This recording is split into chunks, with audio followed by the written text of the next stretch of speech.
aquesta és la primera xerrada d'un cicle de programació que tenim.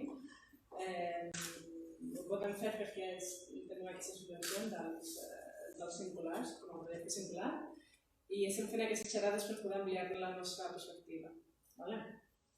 En aquest cas, estem fent les ciutats interculturals per ampliar la nostra perspectiva de les ciutats en aquest sentit. Vaig a explicar una cosa en castellà, perdoneu per això. El filòsof i escriptor Amin Malouf, mig francès, mig libanès, mig que ell se sent millor, en el seu llibre Identidades asesinas, diu, en castellà, lo que hace que yo sea yo y no otro en ese estar en las lindas de dos países, de 2 o 3 idiomas, de varias tradiciones culturales, es eso justamente lo que define mi identidad. ¿Sería acaso más sincero si apuntarán de mí una parte de lo que soy? No es característico de nuestra época haber convertido a todos los seres humanos de algún modo en grandes y minoritarios. Todos hemos de aprender otros idiomas, otros lenguajes, otros códigos. Y todos tenemos la impresión de que nuestra identidad, tal como nos la venimos imaginando desde la infancia, se encuentra amenazada. I jo primero, en el meu dia a dia parlo com a mínim 3 idiomes i un dialecte extra bons. Quan cuino és una fusió d'una xipriota, una catalana, una mica grega, italiana. El meu cafè, quan m'agafa la nostàlgia, no és el cafè americà, però és el cafè xipriota. Turc, grec, libanès, com és de Xipre, que no ho ha dit. I estic segura que per vosaltres és el mateix, Per exemple, tu ets de Sabadell, però vius a Barcelona, estàs aprenent altres coses. L'Arnau és de València, però viu a Sabadell, està intentant fer arrels d'aquí. O amb l'idioma mateix, l'Alba, que el seu pare és castellano parlant, ella no se sent còmoda parlar aquest idioma, I si us ho penseu, trobareu petits matisos que us fa el que sou. I pel que fa a les ciutats interculturals, a Catalunya més d'1,5 milió de persones són estrangeres i més d'1,2 milions de persones són d'una altra comunitat, que no sigui Catalunya. I tot i així, quan parlem per la presa de decisions, la pregunta és on està aquesta gent, En molts projectes ens vam trobar en situacions molt singulars que no hi havia representants d'aquests col·lectius, tot i que era la majoria o era un percentatge molt alt de la població. I què volia dir? Per temes culturals, no venen o per temes culturals o per la llengua, per exemple en els cartells, com es fa la convocatòria o quin idioma es parla aquí, I sempre poso com un exemple als bolivians, un col·lectiu molt potent en Barcelona, per exemple, que cada dijous queden fora de l'estació de Sants més de 50-60 persones i estan ballant els seus balls tradicionals. Però quan vam fer el procés participatiu per als entorns de Sants no ha vingut ningú. Per què? Vull dir, va ser un dels col·lectius que s'haurien d'incloure i no hi havia representació. Així que no sé com podem identificar que havia anat malament o ho podem millorar per altres exemples, per altres casos. I tenir en compte que a Catalunya 2 de cada 10 persones són estrangers i 2 de cada 10 persones han nascut en un altre lloc de l'Estat. I això són números molt alts i jo ho trobo, no sé, I tenint això al cap i amb motiu del dia 21 de maig, que és el Dia Mundial de la Diversitat Cultural, el diàleg i el desenvolupament, tenim avui convidades l'Apel, el Fernando i la Teresa, que ens explicaran una mica la feina que estan fent per el reconeixement de la diversitat cultural a les ciutats, el foment del diàleg, la comprensió i el respecte entre cultures. I no la llargarem més, però donem la benvinguda a l'Apel. És una persona molt estimada, vaig tenir la sort de tenir-la com supervisora, no va ser. I l'Apel és antropòloga amb experiència en cultura i identitat, cultures del educació, metodologies qualitatives i qüestions de gènere amb mirades transversals, i avui ens parlarà sobre les oportunitats i les problemàtiques que suposa pensar la diversitat cultural, específicament en una ciutat com Barcelona.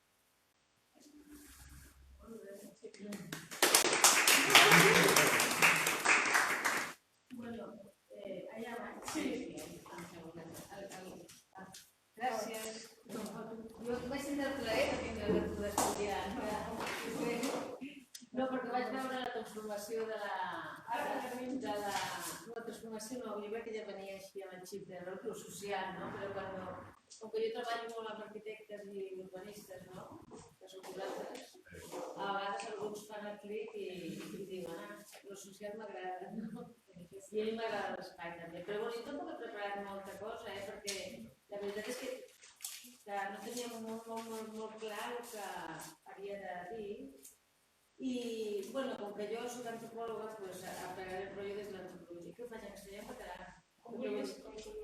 Y de Teresa no se entiende. Nada. Ah, o sigui, en castellà en català. Sí. Bueno, a veure, jo pensava, clar, una antropòloga que venia aquí de la cultura ja és molt fuerte, ¿no? Porque a mi el tema de l'ús de la cultura com una, diguéssim, o sigui, la cultura es fa servir per moltes coses i jo que soc antropòloga em deixo molt que la cultura, el concepte de cultura ha canviat moltíssim. O sigui, jo tampoc vull donar una lliçó aquí d'antropologia, però a vegades fem servir el concepte de cultura d'una manera molt antiga. O sigui, ja no es passava a parlar una mica de coses més com teòriques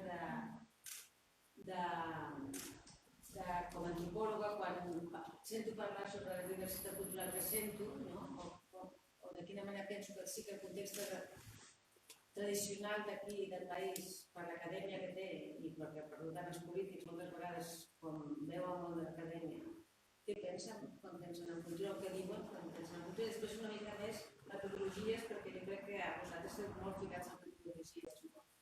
I, bueno, doncs, a nivell teòric, clar, què és cultura? O sigui, si ho pregunto què és la cultura. O sigui, podeu dir... Una manera d'expressar-se, no? Com col·lectivament, o que ens defineix, o sigui, és una cosa més d'identitat, però, o sigui, has de dir, Jo diria que són com lligams, no? Algo que porten tres persones que tenen el món. Sí, bueno, sí. Si penseu que és una que tots tenim una cultura, no? O sigui, això està clar, abans no era així, abans la cultura, i jo crec que encara el problema és que molta gent pensa que hi ha la cultura d'alts, o sigui, quan parlem de diversitat cultural a les ciutats, d'aquí els parlants bolivians, parlem dels francesos, menys.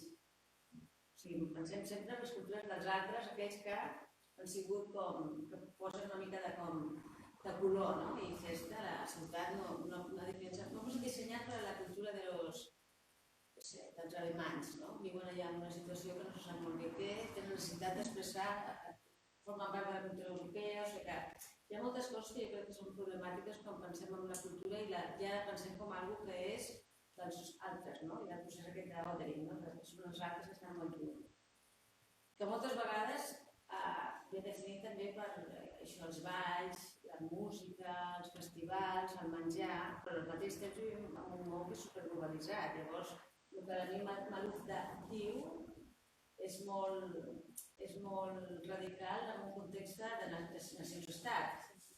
Però bueno, això... Però volia començar per una cosa, pensant en el tema de la cultura i la ciutat, un text que jo he fet servir, que és una mica segurament que és molt qüestionable, però que és un llibre d'una sociòloga que es diu Carlota Soler, que no sé si ens agrada o no, em dona igual, però el text que té que es diu Los inmigrantes y la sociedad de la cultura catalana, i ella diu, amb un párrafo, la ocupación del lugar de residencia son las razones de la diferente situación y posición social de inmigrantes y autóctonos.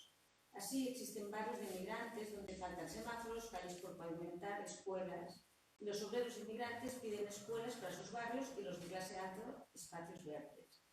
Ella no parla de ciutat. O sigui, el seu text és sobre...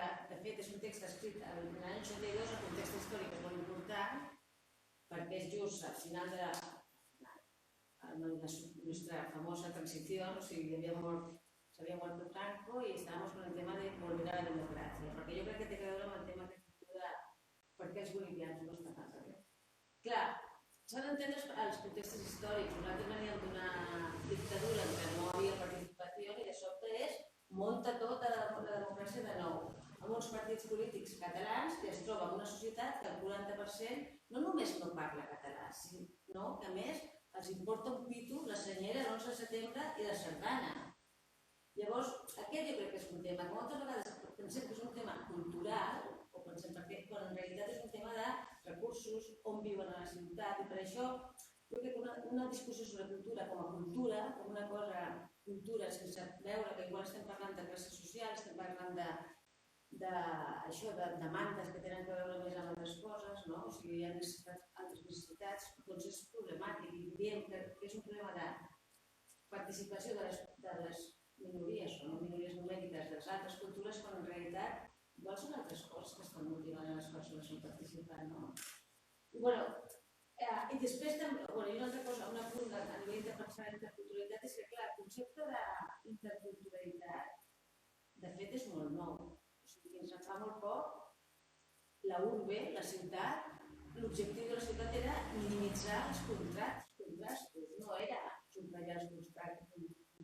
Vull dir, la idea és que tu vens a la ciutat i te vuelves uno más, o sigui, deixa atrás, darrere tot el que venies de zones rurals, o sigui, t'havies de tornar a un urbanita, i això és una cultura també, la cultura urbana és en si una cultura. Llavors, això és jo crec que a nivell teòric, de pensar una mica, que pensem quan parlem de diversitat cultural, com mesurem la diversitat cultural, perquè hi ha índexs de diversitat, no? Estic pensant en que el que portes, que menges, que el menjar xipriot, que menges basant com el mexicà, no? Perquè aquí el mexicà també és una cosa una mica així tejana, no? Però els restaurants xinesos, els restaurants magrebí, o sigui, tot això, o la foto que heu posat de treball, no? O sigui, què és el que fa? La botiga de productes latinoamericans, al costat d'una margueria, tot això no deixen de ser coses que són molt cap enfora, no? Que defineix la cultura, però en realitat, igual aquestes persones són d'una cultura de joventut que tenen molt més similar, no? Llavors, trobo que parlar de diversitat cultural és molt interessant com a punt de partida, però ens pot enganyar moltíssim a veure altres coses que igual també són molt interessants, no? Però sí que és veritat que jo penso que només fer un reconeixement,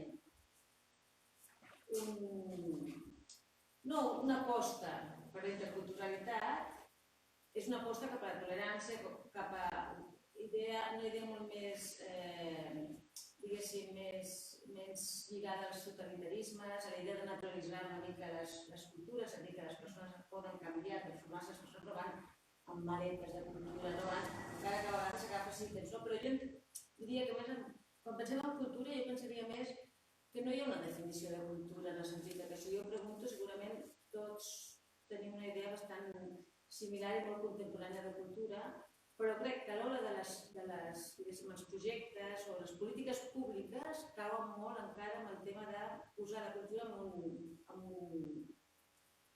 una box, en una caixa.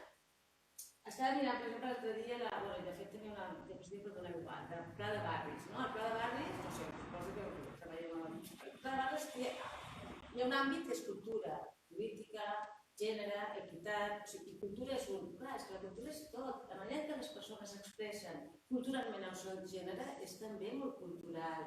La manera que les persones, o els jóvenes, no? O sigui, la manera que los jóvenes s'expressen es muy cultural y al mismo tiempo igual tiene mucho más que ver un joven de Panamá que un joven de aquí y un joven de... O sigui que en realitat la cultura no pot ser una caixa només.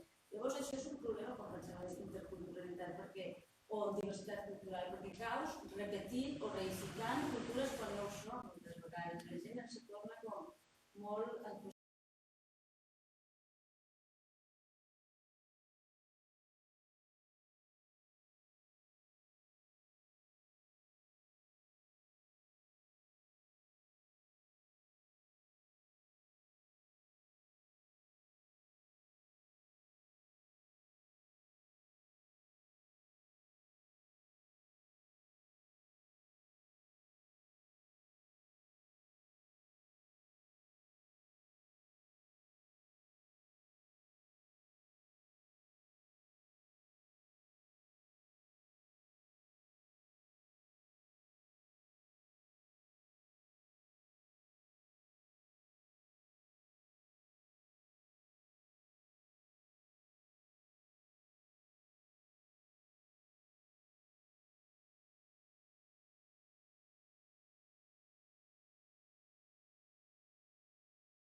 Vale.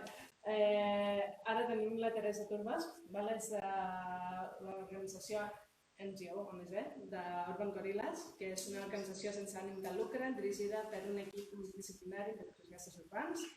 Es va fundar a Xipre l'any 2013 i des de llavors ha sigut un agent actiu en la implementació de projectes socioculturals i artístics a espais públics. Faig una parèntesis, vale.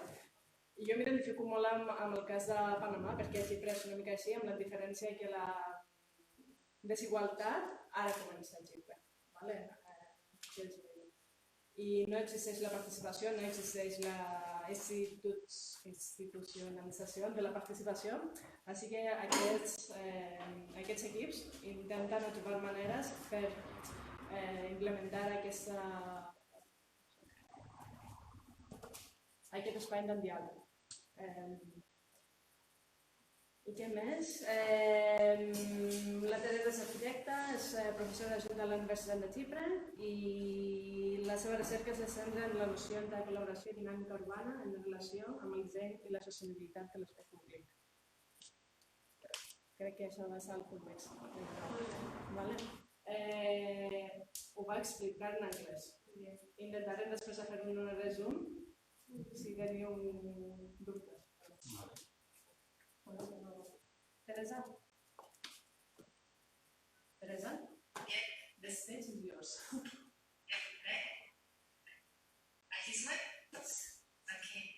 Hello everybody. Thank you so much for this invitation and for having me virtually with you. I wish I could present in Spanish or Catalan or Greek for you, but I think maybe we stick to English for now. And I'm sorry I could not understand so much from the previous presentations. I will have a translation from Constantina later on. I would like to talk to you about our work with the Urban Gorillas. We are a Cyprus-based NGO, multidisciplinary. We have architects, planners, artists, economists, academics, and our interventions are usually temporary and ephemeral. And we are particularly interested in the concept of community, public space, and creative ways to socially innovate and participate. Through our work, we'd like to talk about the process of participation to enhance inclusion, interculturality, intergenerational, and eventually to see how these definitions and these ideas can define a new idea of place and public scale. Let's see. I will go quickly through the slides. Please interrupt me if it's too quick, because I have quite a few to go through visually. These images are from the first project that we received as Urban Gorillas. It was at the aftermath of 2013 financial and social crisis. Cyprus, as you remember, was in a complete economic chaos. And for us, it was also a very unfortunate and uncomfortable revelation. There was nobody out there protesting. Public space was empty and quiet, and there was no civic conscience. And for us, this was a huge problematic of where is public space and why is public space not active, which reflected on active citizenship. So a few months later, Urban Gorillas received a big grant, which was to research this limited use of public space in Cyprus. And we started documenting elements like benches, lingering spaces, inactive squares, archaeological sites, churches, churchyards, and we started to also